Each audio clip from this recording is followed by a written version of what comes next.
Comprar a casa própria é o sonho de muita gente. Mas para que essa história não se transforme num pesadelo, é importante programar o orçamento direitinho, ficar atento na hora da negociação, para não dar um passo maior que a perna. A gente está fazendo esse alerta não é à toa não, viu? É que nos primeiros 3 meses desse ano, houve um aumento de 80% no número de imóveis devolvidos na Paraíba. A principal alegação dos compradores é que não estão conseguindo pagar as parcelas.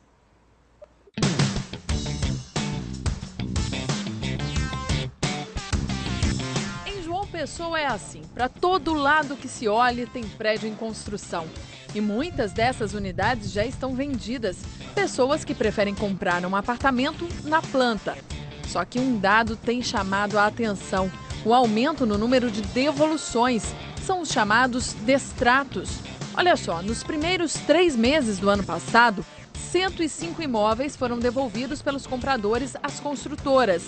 No mesmo período deste ano, já foram 189, 80% a mais. O aperto financeiro é o principal motivo. Para o nosso mercado, tem sido, de uma certa forma, novidade, porque a gente sempre teve um número de distrato bastante baixo, né?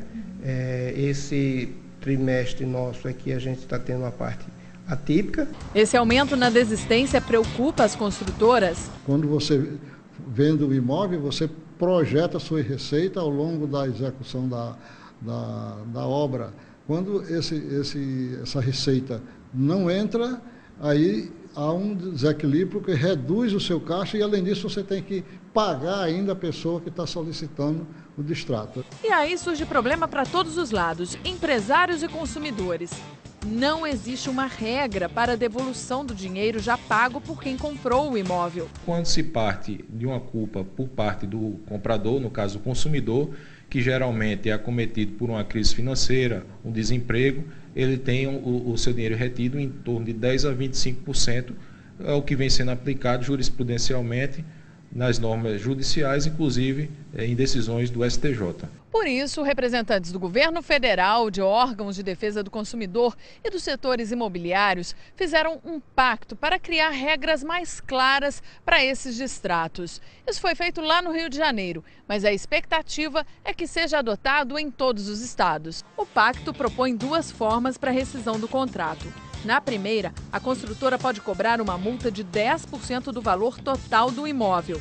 Esse montante, no entanto, não pode ultrapassar o limite de 90% do que já foi pago pelo comprador.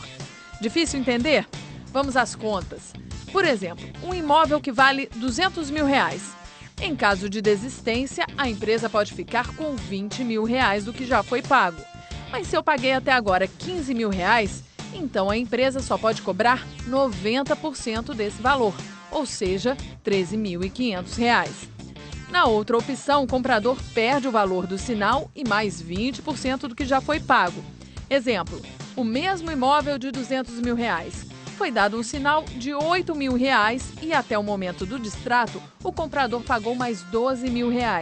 A construtora fica com os R$8 mil da entrada e mais 20% do restante, ou seja, mais R$2.400.